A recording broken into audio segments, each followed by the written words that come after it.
हैना ने बच्चे को जन्म देने के बाद अपने शरीर में अजीब बदलाव महसूस किए। उसकी पीठ पर अचानक रोने उगाए और उसके होठों के किनारे हल्की हल्की मूंछें भी दिखने लगी।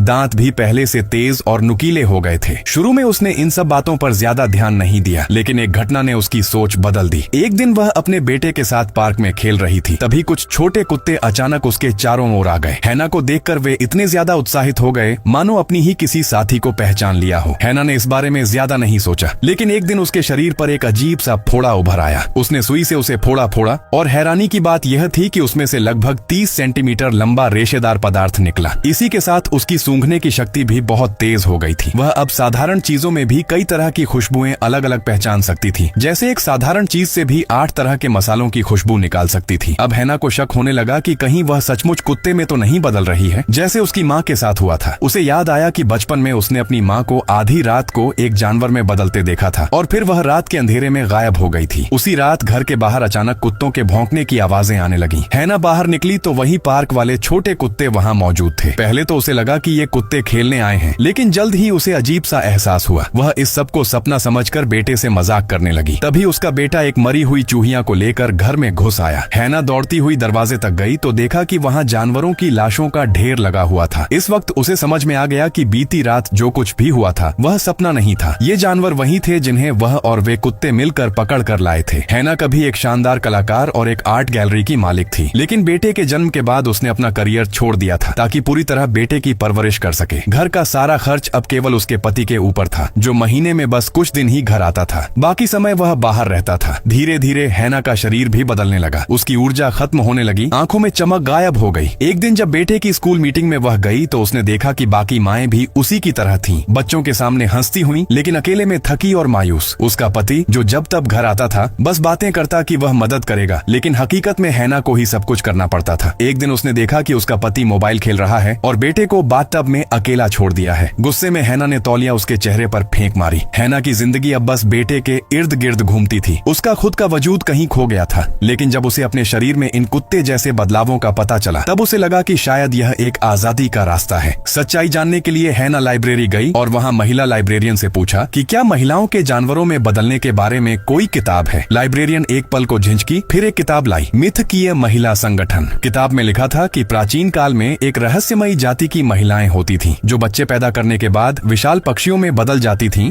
और पूरी उम्र उड़ती रहती थीं। हैना इस कहानी में खुद को डूबा हुआ महसूस करने लगी, मानो वह भी उड़ रही हो, तब तक जब तक बेटे की पुकार ने उसे जमीन पर वापस खींचा। अब वह समझने लगी थी कि क्यों कई महिलाएं जानवरों में बदलने जैसा अनुभव करती हैं। एक दिन खाने के समय जब चम्मच टूट गया तो हैना ने झिझके बिना सीधे हाथ से खाना उठाया और खाने लगी। बेटे के लिए यह आम बात थी, लेकिन हैना के लिए यह एक नई मुक्ति थी। वह इतनी जोर से खाना खाने लगी कि कुत्ते जैसी आवाजें निकालने लगी। हालांकि आसपास बैठे लोगों की अजीब नजरों ने उसे फिर से होश में ला दिया। उसने जल्दी से अपने चेहरे को साफ किया। उसी समय लाइब्रेरियन वहां से गुजर रही थी, जिसने हैना को समझाया कि उसने भी कभी अपने बच्चे के साथ कुत्ते जैसा व्यवहार किया था और बच्चों को यह बहुत पसंद आया था। इससे हैना को गहरा सुकून मिला। वह लाइब्रेरियन से परिवार और करियर के बीच संतुलन का राज जानना चाहती थी, लेकिन लाइब्रेरियन जल्दी में थी और आगे बढ़ गई। उस दोपहर जब उसका पति एक बार फिर दौरे से लौटा, हैना ने नहाने का मौका लिया, लेकिन जब उसने शरीर देखा तो उसके शरीर पर कुतिया जैसी थन विकसित हो चुके थे। फिर भी उसने इसे नजरअंदाज कर दिया। वह बस अच्छा नहाना चाहती थी, लेकिन तभी उसका पति आया और शिकायत करने लगा कि घर में दूध खत्म हो गया है और उसे अच्छी गृहिणी न होने के लिए ताना मारने लगा। इस बात पर हैना का गुस्सा फूट पड़ा। वह चिल्लाई पति की बेरुखी और गैर जिम्मेदारी पर। रात में जब वह बीमार थी और बेटे की देखभाल नहीं कर पा रही थी, पति फिर से गेम खेलने में व्यस्त था। गुस्से में भरकर हैना ने फिर से उस किताब को खोला और उसी समय खिड़की के बाहर फिर से कुत्तों के भौंकने की आवाजें आईं। उसने खुद को कुत्तों के बीच पूरी तरह घुला मिला महसूस किया। वह मिट्टी में सूंघने लगी, गड्ढे खोदने लगी। वह जानती थी कि अब वह सचमुच एक कुत्ता बन गई है, सड़कों पर आजाद दौड़ती एक जंगली जानवर की तरह। उसने एक जंगली खरगोश का शिकार किया और उसे मिट्टी में दबा दिया। फिर अचानक वह वापस इंसान में बदल गई और घर लौट आई। अब जब उसका पति फिर से बाहर चला गया तो हैना ने राहत की सांस ली। इस बार उसे अकेलापन नहीं खला। उसने बेटे के साथ एक नया तरीका अपनाया, कुत्ता बनने का खेल। वे घास में रेंगते, एक कटोरे से खाते और बेटे के लिए एक छोटा कुत्ते का घर भी बना दिया, जो अब उसका बिस्तर बन गया। बेटे को उसमें बड़ी राहत और सुरक्षा महसूस होने लगी। अब वह पहली बार चैन की नींद सो सकी। हैना को समझ आ गया था कि मातृत्व का सही रहस्य क्या है। वह दूसरी माओं से अपने अनुभव साझा करने लगी। उसने कहा कि बच्चे के जन्म के बाद खुद को जानवर जैसा महसूस करना कोई अजीब बात नहीं है। सुनकर सुनकर बाकी माएं भी सहमत हुईं। फिर एक दिन जब पति घर आया तो हैना ने एक दोस्त के साथ आर्ट प्रदर्शनी में जाने का फैसला किया। वहाँ उसने देखा कि उसके पुराने सहपाठी कलाकार जो अब भी अपने करियर में सफल थे, बच्चे होने के बावजूद चमक रहे थे। कुछ को तो इतने अच्छे पति मिले थे जो घर के कामों में भी मदद करते थे। हैना को खुद पर दया आई। उसे महसूस हुआ कि वह कितनी अकेली हो गई थी। उसने जब गलती से एक बेस्वाद सलाद ऑर्डर किया तो गुस्से में मेज से एक बर्गर उठाया और सड़क पर दौड़ पड़ी। उस रात से हैना ने हर रात कुत्ते में बदलकर आजादी के पल चुराने शुरू कर दिए। लेकिन एक दिन जब वह दूसरे कुत्तों के साथ खेल रही थी, उसे अचानक याद आया कि घर पर उनकी पालतू बिल्ली भी थी। घबराकर वह घर पहुंची